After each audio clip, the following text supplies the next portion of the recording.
Patuloy ang paghahanda para sa Second San Juanico Bridge, SSJB, project, na inaasahang magaganap ang loan signing sa pagitan ng gobyerno ng Pilipinas at Japan, JICA ngayong January 2026, ito ang magsisilbing opisyal na hudyat para sa pondo ng proyekto.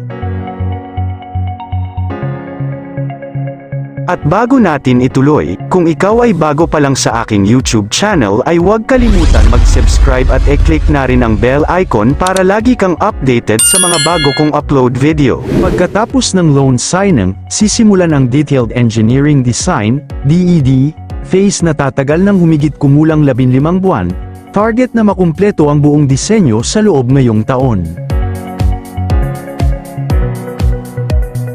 Batay sa pinakahuling timeline mula sa Regional Development Council, ang aktwal na simula ng konstruksyon, civil works, ay inaasahang magsisimula sa 2028 o 2029, inaasahang tatagal ang paggawa ng tulay ng mga 32 buwan.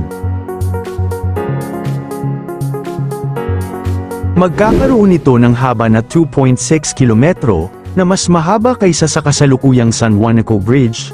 Ang proyekto, na may kabuuang tinatayang gastos na 20.2 billion pesos, JICA Loan Plus PH Government Counterpart. Itatayo ito katabi o malapit sa lumang tulay para magsilbing alternatibong ruta at mabawasan ang trapiko.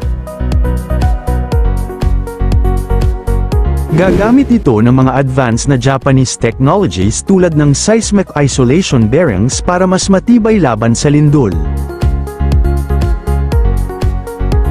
2-lane na steel arch bridge na may truss elements, mas mahaba kaysa sa luma, at gagamit ng Japanese tech para sa tibay at mabilis na paggawa steel na matagal maluma, composite slabs, seismic bearings. Ang lumang tulay ay may third zone limit, kaya may agarang pag-aayos, retrofitting, para itaas ito sa 12 hanggang 15 tons habang hinihintay ang bagong tulay. Palakasin ang ekonomiya sa pamamagitan ng mas madaling transportasyon ng mga produkto at tao sa pagitan ng Leyte at Samar, maging bahagi ng mas malaking plano para sa High Standard Highways, HSH, sa rehiyon. Ang pangunahing layunin ay mabawasan ang mabigat na trapiko sa lumang San Juanico Bridge na malapit na sa maximum capacity nito, tinatayang 10,000 sasakyan kada araw. Magbigay ng alternatibong ruta sakaling kailangang isara ang lumang tulay para sa rehabilitasyon dahil sa edad nito, mahigit 50 taon na. Pabilisin ang daloy ng kalakalan at logistika sa pagitan ng Leyte at Samar, na makakatulong sa paglago ng ekonomiya sa Region 8. Siguraduhin ang isang matibay na koneksyon na kayang tumagal sa mga kalamidad tulad ng lindol at malalakas na bagyo. Samantala, ang Sorsogon-Samar Bridge Project ay nasa ilalim ng pagsusuri ng feasibility study, kung saan ang pondo para dito ay kakalabas pa lamang matapos mapirmahan ang 2026 national budget. Isang naunang feasibility study noong 2019 ang nagsabing hindi economically viable, hindi praktikal sa aspetong pang-ekonomiya, ang proyekto, na naging dahilan ng pansamantalang paghinto nito. Noong 2023, muling isinulong ng Eastern Visayas Regional Development Council, RDC, ang ideya at humiling ng panibagong pag-aaral, na siyang nangyayari ngayon. Isa sa layunin magbigay ng maasahang alternatibo sa kasalukuyang RoRo, roll-on, roll-off, ferry system, na madalas maantala dahil sa masamang panahon o port congestion. Bawasan ang oras ng biyahe, mapabilis ang paggalaw ng mga kalakal, goods and services, at mapalakas ang kalakalan, turismo, at pangkalahatang pag-unlad ng ekonomiya sa mga rehiyong apektado. Mag-alok ng mas ligtas na daanan at mapabuti ang kakayahan sa pagtugon sa mga sakuna at emerhensya.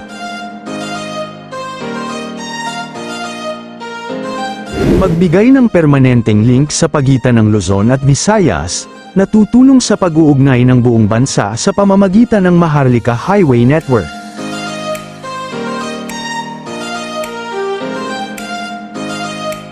Samantala, inanunsyo ng Department of Public Works and Highways, DPWH, ang pagsisimula ng massive rehabilitation ng Maharlika Highway, Pan-Philippine Highway, ngayong taon, 2026.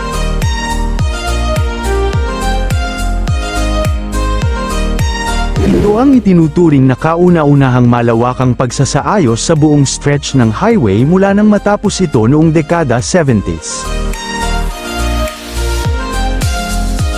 Ayon sa DPWH, ang Maharlika Highway ang pinaka-importanteng kalsada sa bansa dahil ito ang nag-uugnay sa Luzon, Visayas, at Mindanao. Sasaklawin ng rehab ang lahat ng sirang bahagi ng mahigit 3,300 kilometrong kalsada mula Apari hanggang Mindanao, kabilang sa mga uunahin ang mga bahagi sa Bicol, Andaya Highway, Samar, at Leyte na matagal nang inirereklamo ng mga motorista dahil sa mga lubak.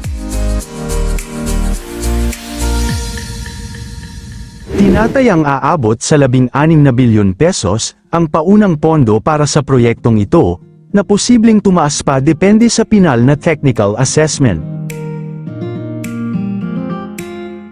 Nakatakdang simulan ang mga roadworks sa loob ng unang quarter ng 2026, magsasagawa rin ng inspection o road trip ang DPWH kasama ang media sa January 16 hanggang 17, 2026, upang makita ang aktwal na kalagayan ng kalsada sa Quezon at Bicol. Kasabay nito, tututukan din ng DPWH ang rehabilitasyon ng EDSA at C5 Road sa Metro Manila, pati na ang pagtatapos ng mga nakatenggang tulay gaya ng Candaba Bridge sa Pampanga at Aganan Flyover sa Iloilo. Layunin ng proyektong ito na gawing mas ligtas at mabilis ang paglalakbay para sa milyon-milyong Pilipino at mapalakas ang ekonomiya sa pamamagitan ng maayos na daloy ng mga kalakal sa buong kapuluan.